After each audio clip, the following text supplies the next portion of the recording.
ನಮಸ್ಕಾರ. ನಾನು ಮಾರುತಿ ಪಾವಗಡ. ಗ್ಯಾರಂಟಿ ನ್ಯೂಸಲ್ಲಿ ಅತಿಥಿ ಆಗಿರುವಂಥದ್ದು ಗಜಾನನ ಮಂಗಸೂಳಿ ಅವರು.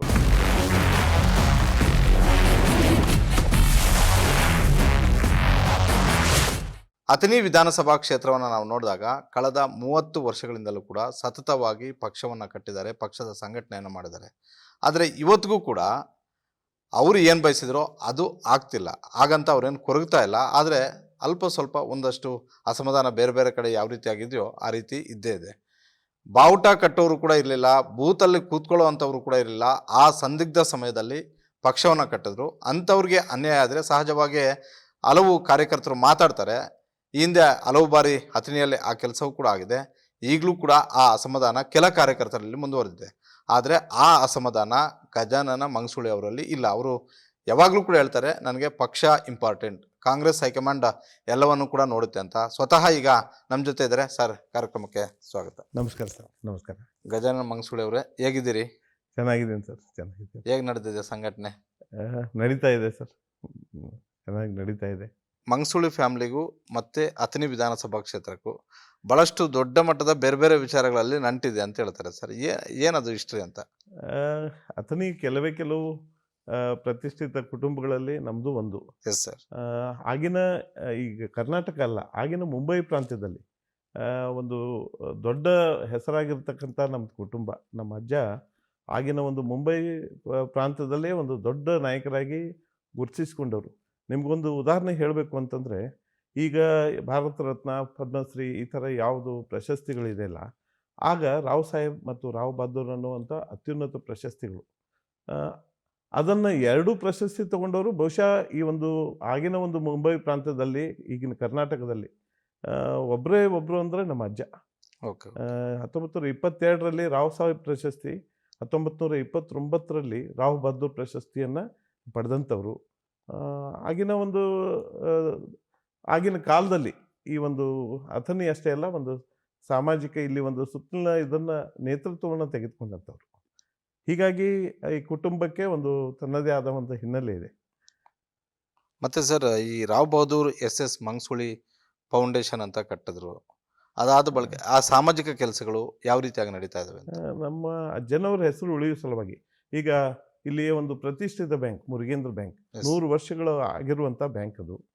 ಆ ಬ್ಯಾಂಕಿನ ಸಂಸ್ಥಾಪಕರು ನಮ್ಮ ಅಜ್ಜ. ಅದಲ್ಲದೆ ಇಲ್ಲಿ ಅಥಣಿಯಲ್ಲಿ ಬಹಳಷ್ಟು ಹಲವಾರು ಕೆಲಸಗಳನ್ನು ಪುರಸಭೆ ಮುಖಾಂತರ ಮಾಡಿದಂಥವ್ರು. ಅವರ ಹೆಸರು ಉಳಿಲಿ ಅನ್ನೋ ಒಂದು ಉದ್ದೇಶದಿಂದ ರಾವ್ ಬಹದ್ದೂರ್ ಸಂಗನಬಸಪ್ಪ ಸೊಲಬಪ್ಪ ಮಂಗಸೂಳಿ ಪ್ರತಿಷ್ಠಾನ ಅಂತ ನಾವು 2006ರಲ್ಲಿ ಸ್ಥಾಪನೆ ಮಾಡಿಕೊಂಡು ಅವರ ಹೆಸರಿನಲ್ಲಿ ಅನೇಕ ಸಾಮಾಜಿಕ ಕೆಲಸಗಳನ್ನು ನಾನು ಮಾಡ್ಕೊಳ್ತಾ ಬಂದಿದ್ದೇನೆ. ಆ ಒಂದು ನಿಟ್ಟಿನಲ್ಲಿ ಅನೇಕ ಸಾಮಾಜಿಕ ಚಟುವಟಿಕೆಗಳನ್ನು ಮಾಡಿದ್ದೇವೆ. ಅದು ಹಾಸ್ಯೋತ್ಸವ ಇರ್ಬೋದು, ರಂಗೋತ್ಸವ ಇರ್ಬೋದು, ನಾಟಕೋತ್ಸವ ಇರ್ಬೋದು, ವ್ಯಕ್ತಿತ್ವ ವಿಕಸನ ಶಿಬಿರ ಇರ್ಬೋದು.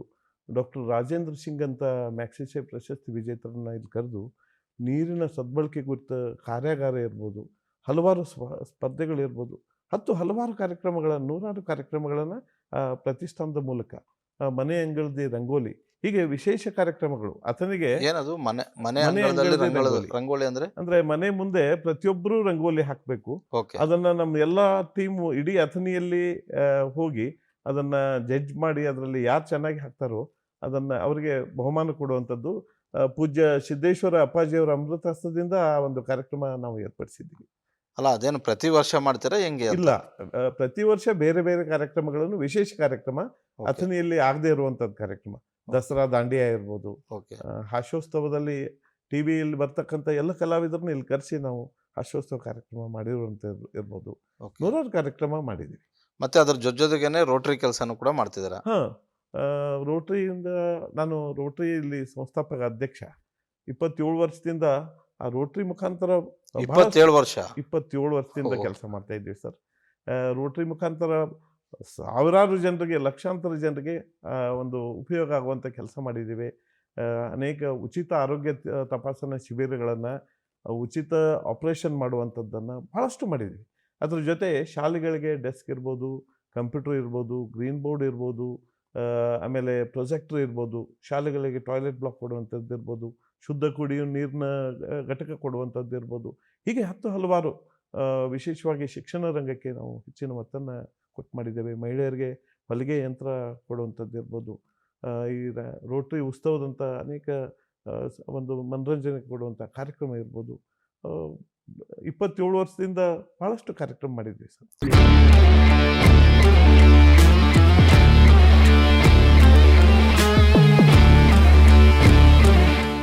ಗಜಾನನ್ ಮಂಗಸೂಳಿ ಸರ್, ಯಾವ್ದಾದ್ರು ಒಂದು ಸಾಮಾಜಿಕ ಕಾರ್ಯ ನಾವು ಮಾಡಬೇಕು ಅಂತ ಹೇಳಿದ್ರೆ ಆರ್ಥಿಕವಾಗಿ ಭಾಳ ಖರ್ಚು ಆಗೇ ಆಗುತ್ತೆ. ನೀವು ನೋಡಿದ್ರೆ ರಾಜಕೀಯದಲ್ಲಿ 30 ವರ್ಷಗಳಿಂದ ಸುದೀರ್ಘವಾಗಿದ್ದೀರಾ. ನಿಮ್ಗೇನು ದೊಡ್ಡ ಮಟ್ಟದ ಏನು ಜವಾಬ್ದಾರಿ ಏನು ಸಿಕ್ಕಿಲ್ಲ, ಅಧಿಕಾರ ಏನು ಸಿಕ್ಕಿಲ್ಲ. ನಿಮಗೆ ಸಂಘಟನೆ ಮಾಡುವ ಜವಾಬ್ದಾರಿ ಸಿಗ್ತಾ ಬಿಟ್ಟರೆ ಯಾವತ್ತೂ ಅಧಿಕಾರ ಸಿಕ್ಕಿಲ್ಲ. ಆಗಲಿ ದೊಡ್ಡವರು ಗಳಿಸಿದ ಆಸ್ತಿ ದೊಡ್ಡ ಮಟ್ಟದಲ್ಲಿತ್ತು ಖರ್ಚು ಮಾಡ್ತಿದ್ದೀರಾ. ಅದನ್ನು ಉಳಿಸಿ ಯಾರಾದರೂ ಏನು ಅಂದ್ಕೊತಾರೆ ಅಂದರೆ, ನಾನು 10 ಎಕರೆ ಮಾಡಿದ್ದೀನಿ ಅಂದರೆ ನನ್ನ ಮಗ 20 ಎಕರೆ ದುಡಿಬೇಕು ಅಂದ್ಕೊತಾರೆ. ಈಗ ನಿಮ್ಮ ಅಪ್ಪ ಅವರು ಭಾಳಷ್ಟು ಜಮೀನ್ದಾರರು, ನೀವು ಆ ಜಮೀನನ್ನು ಕಳ್ಕೊಂಡಿದ್ದೀರಾ ಅನ್ನೋ ಮಾತು ಕೂಡ ಕೇಳಿ ಬರ್ತಿದ್ದಾವೆ. ಇದು ನಿಜನಾ?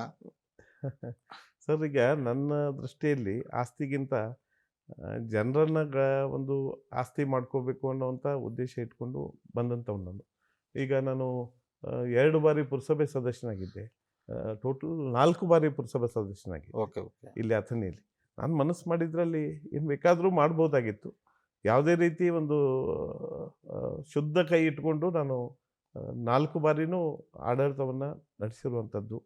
ಜೊತೆಗೆ ನಮ್ಮ ಕುಟುಂಬದಿಂದ ಬಂದಂಥ ಆಸ್ತಿಯನ್ನು ನಾನು ಕೆಲವೊಂದು ಸಾರಿ ಮಾರಿ ನಾನು ಈ ಸಂಘಟನೆಗಳಿಗೆ, ನಮ್ಮ ರಾಜಕೀಯಕ್ಕೆ ನಾನು ಕೆಲಸ ಮಾಡಿದ್ದೆ. ಯಾಕೆಂದರೆ ನನಗೆ ಆಸ್ತಿ ಮುಖ್ಯ ಅಲ್ಲ, ಸಾಮಾಜಿಕ ಸೇವೆ ಮಾಡಬೇಕು. ಈ ಒಂದು ಏನಾದರೂ ನನ್ನಿಂದ ಕಿಂಚಿತ್ ಸೇವೆ ಜನರಿಗೆ ಆಗಬೇಕು ಅನ್ನೋವಂಥ ಉದ್ದೇಶ ಇಟ್ಕೊಂಡು ನಾನು ಕೆಲಸ ಮಾಡಿದ್ದೀನಿ. ಸರ್, 30 ವರ್ಷದಿಂದ ಅಥಣಿಯಲ್ಲಿ ಕಾಂಗ್ರೆಸ್ಗೇನು ಅಷ್ಟು ಸುಲಭದ ವಾತಾವರಣ ಇರಲಿಲ್ಲ. ನನಗಿರೋ ಇದ್ರ ಪ್ರಕಾರ ಒಂದು 20 ವರ್ಷಗಳಿಂದ ಅಂತೂ ಭಾಳ ಕಷ್ಟ ಆಗಿತ್ತು. ಅದರಲ್ಲೂ 2018ರಲ್ಲಿ ಕಾಂಗ್ರೆಸ್ಸು ಗೆಲ್ತು. ಆದರೆ ಆಪರೇಷನ್ ಕಮಲದಲ್ಲಿ ಇಲ್ಲಿದ್ದಂತಹ ಅಭ್ಯರ್ಥಿ BJPಗೆ ಹೋದರು. ಆಗ ಉಪಚುನಾವಣೆ ಬಂತು. ಆ ದಿನಗಳು ನಿಮಗೆ ಕಷ್ಟ ಆಯಿತಾ ಹೇಗೆ? ಆ್ಯಕ್ಚುಲಿ ನಮಗೆ ಉಪಚುನಾವಣೆ ನಂತರನೇ ನನಗೆ ತೊಂದರೆಗಳು ಪ್ರಾರಂಭ ಆಗಿದ್ದು. ಯಾಕೆಂದರೆ 2019ರಲ್ಲಿ ಆಗಿನ ನಮ್ಮ ಪಕ್ಷದ ಶಾಸಕರಾದ ಮಹೇಶ್ ಕುಮಟಳ್ಳಿ ಅವರು ಕಾಂಗ್ರೆಸ್ ಬಿಟ್ಟು BJPಗೆ ಹೋದರು. ಹೌದು. ಉಪಚುನಾವಣೆ ಬಂತು. ಪಕ್ಷ ನನಗೆ ಉಪಚುನಾವಣೆಯಲ್ಲಿ ನನ್ನನ್ನು ಕಾಂಗ್ರೆಸ್ ಪಕ್ಷದ ಅಭ್ಯರ್ಥಿಯನ್ನಾಗಿ ಮಾಡಿತು. ಏನು ತೊಂದರೆ ಸ್ಟಾರ್ಟ್ ಆಯಿತು ಅಂದರೆ, ಮಹೇಶ್ ಕುಮಟಳ್ಳಿ ಅವ್ರ ಜೊತೆ ಕೆಲವೊಂದು ಹಳ್ಳಿಗಳಲ್ಲಿ ಎಲ್ಲರೂ ಹೋಗಿಬಿಟ್ಟಿದ್ರು. ಕೆಲವೊಂದು ಕಡೆ ಬೂತ್ ಏಜೆಂಟ್ರು ನಂಗೆ ಸಿಗ್ತಾ ಇರಲಿಲ್ಲ. ಈಗ ಫಾರ್ ಎಕ್ಸಾಂಪಲ್ ಬನ್ನೂರು ಇರ್ಬೋದು, ನಂದೇಶ್ವರ ಇರ್ಬೋದು, ಅನೇಕ ಹಳ್ಳಿಗಳಲ್ಲಿ ಅಂಥ ಒಂದು ಪರಿಸ್ಥಿತಿಯನ್ನ ಎದುರು ಮಾಡಿಕೊಂಡು ನಾನು 60,000 ಮತಗಳನ್ನು ಉಪಚುನಾವಣೆಯಲ್ಲಿ ನಾನು ಪಡೆದೆ. ಅದು ಗ್ರೇಟೇ ಅದು ಆ ಟೈಮಲ್ಲಿ.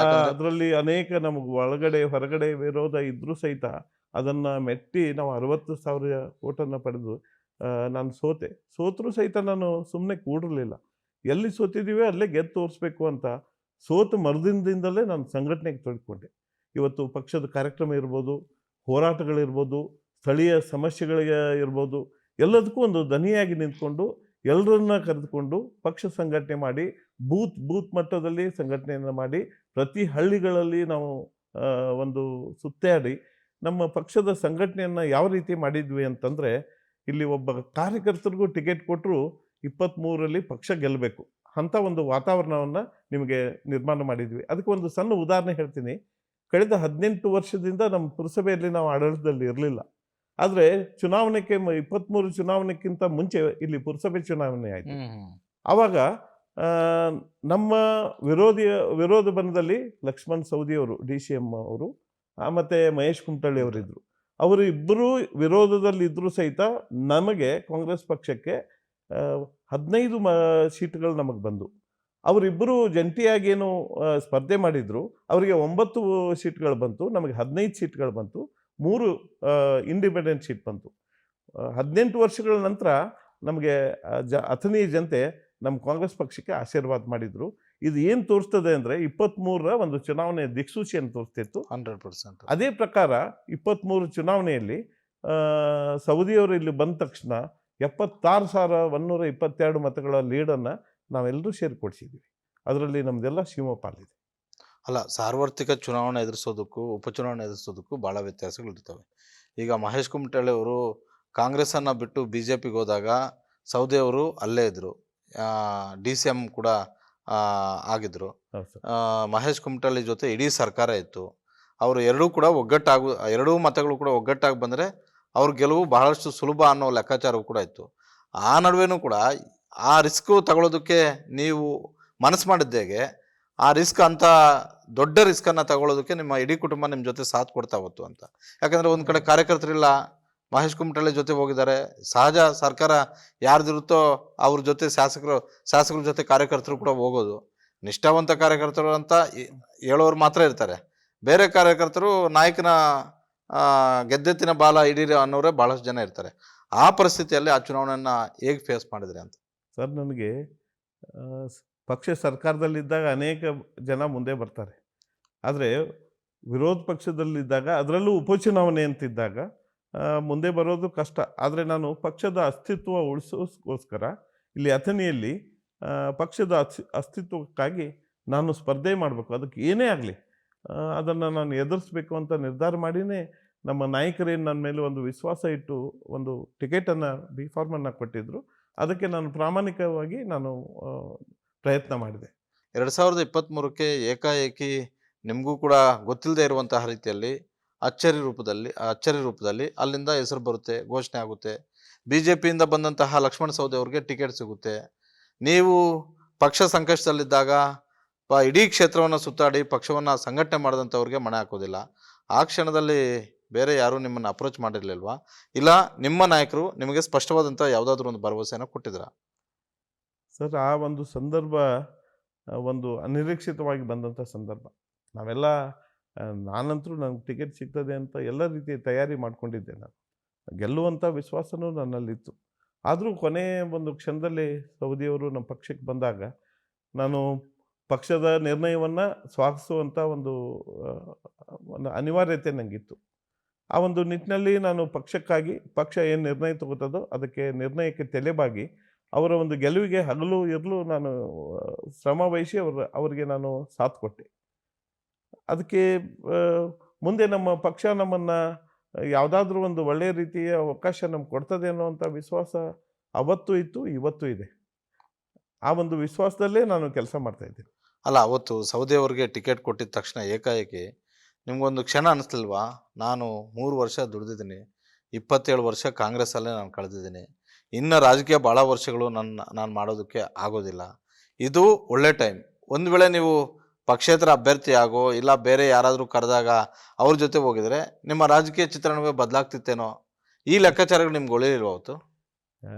ಸರ್, ತಲೆಯಲ್ಲಿ ಎಲ್ಲೋ ಬರ್ತದೆ, ಎಲ್ಲರಲ್ಲೂ ಸಹಜ ಅದು. ನನಗೂ ಅನೇಕ ಜನ ನನಗೆ ಅನೇಕ ಸಲಹೆಗಳನ್ನು ಕೊಟ್ಟಿದ್ದರು. ವಿರೋಧ ಪಕ್ಷದವ್ರು ನನಗೆ ಅನೇಕ ಒಂದು ಆಮಿಷ ಒಡ್ಡುವಂಥ ಕೆಲಸವನ್ನು ಮಾಡಿದರು.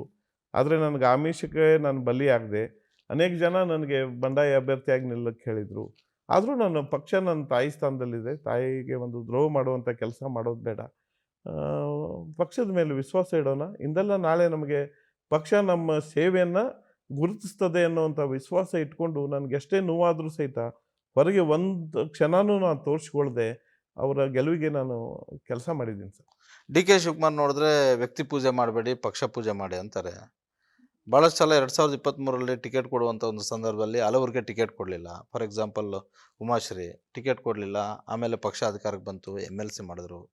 ಖಾದ್ರಿ ಸಿಗ್ಗಾಂವ್ ಉಪಚುನಾವಣೆಯಲ್ಲಿ ಪಟ್ಟಣಕ್ಕೆ ಟಿಕೆಟ್ ಕೊಟ್ಟರು, ಖಾದ್ರಿಗೆ ಟಿಕೆಟ್ ಕೊಡಲಿಲ್ಲ. ಇಮ್ಮಿಡಿಯೇಟ್ ಅವ್ರನ್ನ ನಿಗಮ ಮಂಡಳಿ ರಿಸಲ್ಟ್ ಬಂದ ಮಾರನೇ ದಿನವೇ ಘೋಷಣೆ ಮಾಡಿದ್ರು.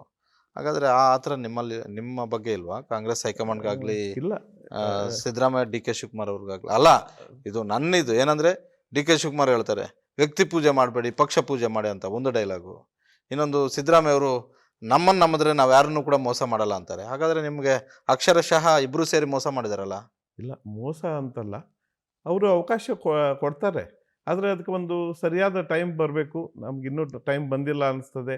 ಯಾಕೆಂದರೆ ಪ್ರತಿಯೊಂದು ಕ್ಷೇತ್ರದಲ್ಲಿ ಅಲ್ಲಿಯ ಒಂದು ಸನ್ನಿವೇಶ ಬೇರೆ ಬೇರೆ ಇರ್ತದೆ. ಹುಬ್ಬಳ್ಳಿ ಸನ್ನಿವೇಶ ಬೇರೆ, ಉಮಾಶ್ರೀ ಅವರ ಕ್ಷೇತ್ರದಲ್ಲಿ ಸನ್ನಿವೇಶ ಬೇರೆ, ಅಥಣಿ ಸನ್ನಿವೇಶ ಬೇರೆ.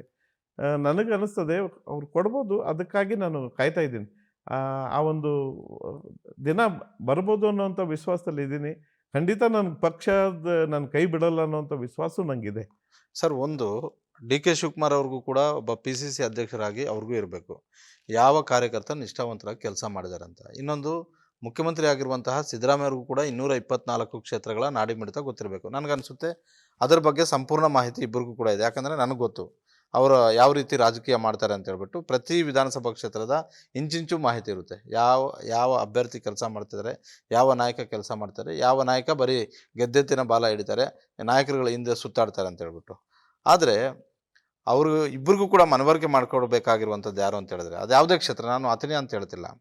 ಇವತ್ತು ನಾನು ನಿಮ್ಮ ಮುಂದೆ ಕೂತಿರೋದ್ರಿಂದ ಅಥಣಿ ಅಂತ ಹೇಳ್ತೀನಿ. ಆ ಕ್ಷೇತ್ರದ ಶಾಸಕ ಹೇಳಬೇಕು, ನಾನಿವತ್ತು ಶಾಸಕ ಆಗಿರೋದಕ್ಕೆ ಇಂಥವ್ರ ಕಾರಣ, ಇಂಥ ಕಾರ್ಯಕರ್ತರಿಗೆ ನಾವು ಮಣೆ ಹಾಕಬೇಕು, ಇಂಥವ್ರಿಗೆ ಅವಕಾಶ ಕೊಡಬೇಕು ಅಂತ. ಅದು ಕರೆಕ್ಟಾಗಿ ಲಕ್ಷ್ಮಣ ಸವದಿ ಅವರು ಮಾಡಿದರೆ ಗಜಾನನ ಮಂಗಸೂಳಿ ಅವ್ರಿಗೆ ಇವತ್ತಿಗೂ ಕೂಡ ಈ ಯಾವುದೇ ಸ್ಥಾನಮಾನ ಇಲ್ಲದೆ ಈ ರೀತಿ ಕೂತ್ಕೊಳ್ಳೋ ಅವಕಾಶ ಇರ್ತಿರ್ಲಿಲ್ವ ಅಂತ ನನ್ನ ಭಾವನೆ. ನಿಮಗೆ ಹಂಗೆ ಅನ್ಸಲ್ವಾ? ಸರ್, ಇದು ಅವರೆಲ್ಲ ದೊಡ್ಡವರು ರಾಜಕಾರಣ, ನನಗೂ ಅದು ಅಷ್ಟು ಅರ್ಥ ಆಗಲ್ಲ. ನಾನು ಕೆಲಸ ಮಾಡೋದು ಅಷ್ಟೇ ನನಗೆ ಅರ್ಥ ಆಗೋದು. ದೊಡ್ಡವ್ರು ಗುರುತಿಸ್ತಾರೆ ಅಂತ ನಾನು ಅಂದ್ಕೊಂಡಿದ್ದೀನಿ, ಅದೇ ಒಂದು ನಿರೀಕ್ಷೆಯಲ್ಲಿದ್ದೀನಿ. ಇಲ್ಲಿಯ ಸ್ಥಳೀಯ ಶಾಸಕರಾದ ಸವದಿಯವರು ಏನು ಮಾಡಿದ್ದಾರೆ ಅಂತ ಅವ್ರಿಗೆ ಗೊತ್ತು, ನಮ್ಮ ಹೈಕಮಾಂಡ್ಗೆ ಗೊತ್ತು. ಆದರೆ ನನಗೆ ಮಾತ್ರ ಇನ್ನೂವರೆಗೂ ಅವಕಾಶ ಸಿಕ್ಕಿಲ್ಲ ಅನ್ನೋದು ಅಷ್ಟೇ ನಂಗೆ ಗೊತ್ತು. ಆ ಒಂದು ನಿರೀಕ್ಷೆಯಲ್ಲಿ ಇದ್ದೀನಿ. ಇವತ್ತಲ್ಲ ನಾಳೆ ಆದರೂ ನನಗೆ ಸಿಗ್ಬೋದು, ಅವಕಾಶ ಸಿಗ್ಬೋದು. ಯಾಕಂದರೆ 31 ವರ್ಷದಿಂದ ಒಬ್ಬ ಪ್ರಾಮಾಣಿಕ ಕಾರ್ಯಕರ್ತನಾಗಿ ಕೆಲಸ ಮಾಡಿದ್ದೇನೆ. ಈ ವರ್ಷ ಈ ಪಾರ್ಟಿ, ಇನ್ನೊಂದು ವರ್ಷ ಇನ್ನೊಂದು ಪಾರ್ಟಿ ಅಂತ ಬದಲಿಸಿದವನಲ್ಲ. ಎಂಥ ಸಂದರ್ಭ ಬಂದರೂ ಪಕ್ಷದ ಜೊತೆ ನಿಂತ್ಕೊಂಡವನು. ಹೀಗಾಗಿ ಪಕ್ಷ ನನ್ನ ಕೈ ಬಿಡಲ್ಲ ಅನ್ನುವಂಥ ವಿಶ್ವಾಸ ನನಗಿದೆ ಸರ್. ಸರ್, ಬೆಳಗಾವಿ ರಾಜಕಾರಣ ಅಂತ ನೋಡಿದಾಗ ಅಥಣಿ ವಿಧಾನಸಭಾ ಕ್ಷೇತ್ರ ಬೆಳಗಾವಿಗೆ ಸೇರೋದ್ರಿಂದ ನಾನು ಕೇಳಿದಿರೋದು, ಸಹಜವಾಗಿ ಯಾವುದೇ ಸಂಘಟನೆ ವಿಚಾರ ಆಗಿರ್ಬೋದು, ಯಾವುದೇ ಸರ್ಕಾರದ ನಿರ್ಧಾರಗಳು ಅಂತ ಬಂದಾಗ ಸತೀಶ್ ಜಾರಕಿಹೊಳಿ ಅವರ ಅಭಿಪ್ರಾಯ ತಗೊತಾರೆ. ಅದೇ ರೀತಿ ಲಕ್ಷ್ಮೀ ಹೆಬ್ಬಾಳ್ಕರ್ ಅವರ ಅಭಿಪ್ರಾಯವೂ ಕೂಡ ತಗೊಳ್ಬೋದು, ಸಿದ್ದರಾಮಯ್ಯ ಮತ್ತು ಡಿ ಕೆ ಶಿವಕುಮಾರ್ ಇಬ್ಬರು ಸೇರಿ. ಗಜಾನನ ಮಂಗಸೂಳಿ ಅವ್ರಿಗೆ ಟಿಕೆಟ್ ತ್ಯಾಗ ಮಾಡುವಾಗ ಅವಾಗ ಹೇಳ್ದಂಥವ್ರು ಇವತ್ತು ಕೂಡ ನಿಮಗೆ ಸ್ಥಾನಮಾನಗಳು ಸಿಗದೇ ಇದ್ದಾಗ ನಿಮ್ಮ ಬಗ್ಗೆ ಅವ್ರ ಕನಿಕರ ಇದೆಯಾ? ಸರ್, ಕೆಲವೊಂದು ವಿಷಯ ನಾವು ಬಹಿರಂಗವಾಗಿ ಹೇಳ್ಕೊಳ್ಳಿಕ್ಕೆ ಆಗೋದಿಲ್ಲ. ನನಗೆ 2023 ಚುನಾವಣೆಯಲ್ಲಿ ಬೆಳಗಾವಿಯ ಪ್ರಮುಖ ರಾಜಕಾರಣಿಗಳು ಇನ್ನೂ ಅನೇಕರು ನನಗೆ ಇಲ್ಲಿಯ ಸವದಿಯವರು ಸೇರಿದಂತೆ ನನಗೆ ಆಶ್ವಾಸನೆಯನ್ನು ಕೊಟ್ಟಿದ್ದರು. ನಿಮಗೆ ಚುನಾವಣೆ ಮುಗಿದ ಮೇಲೆ ಕ್ಯಾಬಿನೆಟ್ ದರ್ಜೆ ನಿಗಮ-ಮಂಡಳಿ ಅಧ್ಯಕ್ಷ ಸ್ಥಾನ ಕೊಡಿಸ್ತೀನಿ ಅಂತ ಸವದಿಯವರು ಹೇಳಿದರು. ಚುನಾವಣೆ ಟಿಕೆಟ್ ಸಿಕ್ಕ ಮೇಲೆ ನಮ್ಮ ಮನೆಗೇನು ಬಂದಿದ್ರಲ್ಲ, ಬಂದಾಗ ನನಗೆ ಹೇಳಿದ್ದದೆ, ಕ್ಯಾಬಿನೆಟ್ ದರ್ಜೆ ನಿಗಮ-ಮಂಡಳಿ ಅಧ್ಯಕ್ಷ ಸ್ಥಾನ ನಿಂಗೆ ಕೊಡಿಸ್ತೀನಿ ಅಂತ. ಬಟ್ ಇಲ್ಲಿವರೆಗೂ ಅದು ಆಗಿಲ್ಲ. ಹೇಳಿದ್ದಾರೆ, ಅವರು ತಮ್ಮ ಮಾತನ್ನು ಉಳಿಸ್ಕೊಳ್ತಾರೆ ಅನ್ನುವಂಥ ವಿಶ್ವಾಸ ನನಗಿದೆ. ಅದೇ ಒಂದು ನಿರೀಕ್ಷೆಯಲ್ಲಿ ನಾನು ಇದ್ದೀನಿ ಸರ್.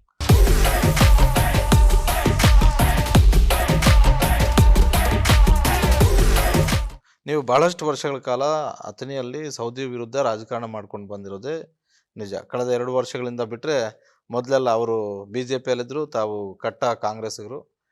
ಮೊದಲು ನೀವು ಭೇಟಿಯಾಗಿದ್ದು ಹಾಗಾದರೆ ಅವರು ಆ ಹೆಸರು ಅನೌನ್ಸ್ ಆದ ಬಳಿಕ ನೇರವಾಗಿ ಅವರು ನಿಮ್ಮ ಮನೆಗೆ ಬಂದಾಗಲೇ? ಹೌದು ಸರ್. ಅವತ್ತು ಭರವಸೆ ಕೊಟ್ಟಿದ್ದು ನಿಜಾನ ಅವರು? 100% ಸರ್. ಯಾಕೆಂದರೆ 30 ವರ್ಷದಿಂದ ನಾವು ಅವರನ್ನು ವಿರೋಧ ಮಾಡ್ಕೊಂಡು ಬಂದಿದ್ವಿ. ವಿರೋಧ ಅಂದರೆ ಸವದಿಯವರಂತಲ್ಲ, ವಿರೋಧ ಪಕ್ಷದಲ್ಲಿ ಯಾರೇ ಇದ್ದರೂ ಅದನ್ನು ನಾವು ಮಾಡ್ತಾ ಬರ್ತೀವಿ. ಅದನ್ನು ಮಾಡ್ಕೊಂಡು ಬಂದಿದ್ವಿ.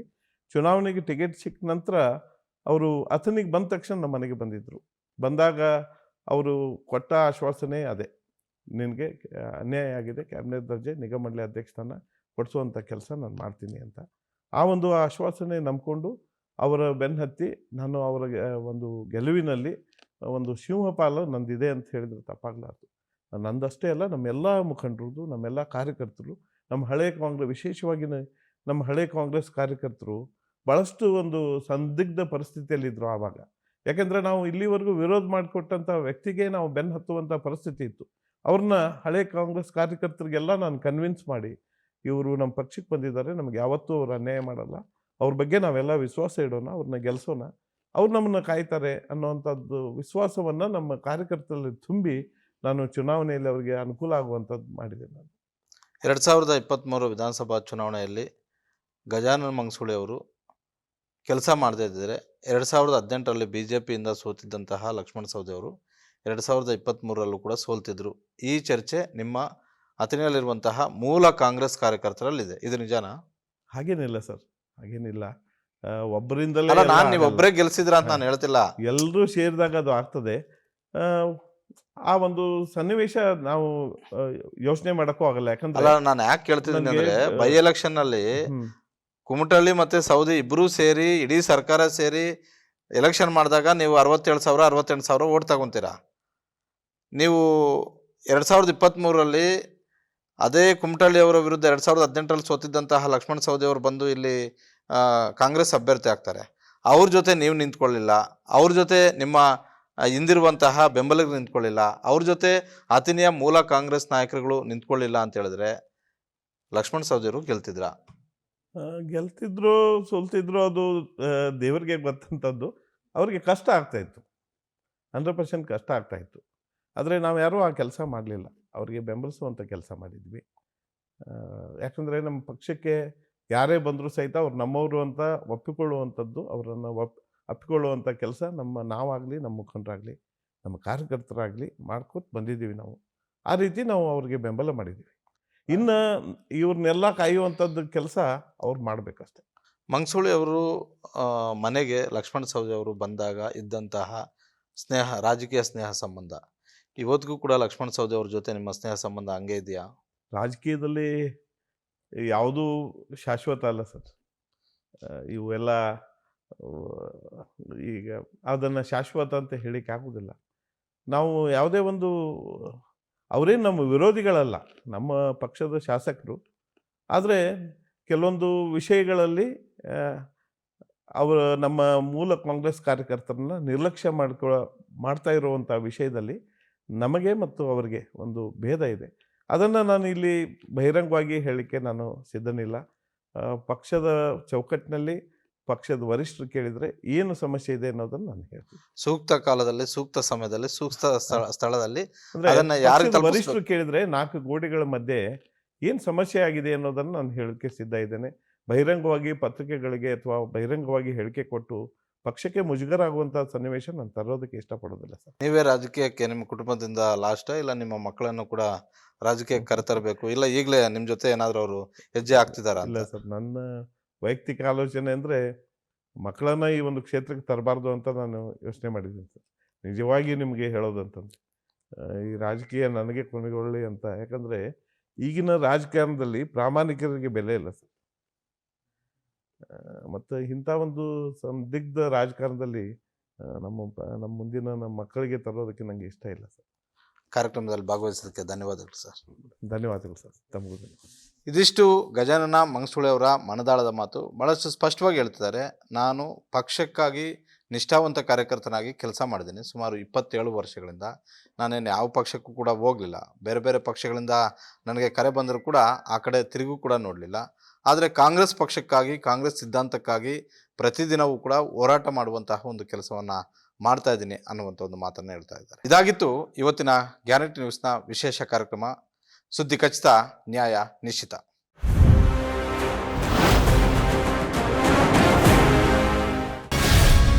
ಗ್ಯಾರಂಟಿ ನ್ಯೂಸ್, ಸುದ್ದಿ ಖಚಿತ, ನ್ಯಾಯ ನಿಶ್ಚಿತ.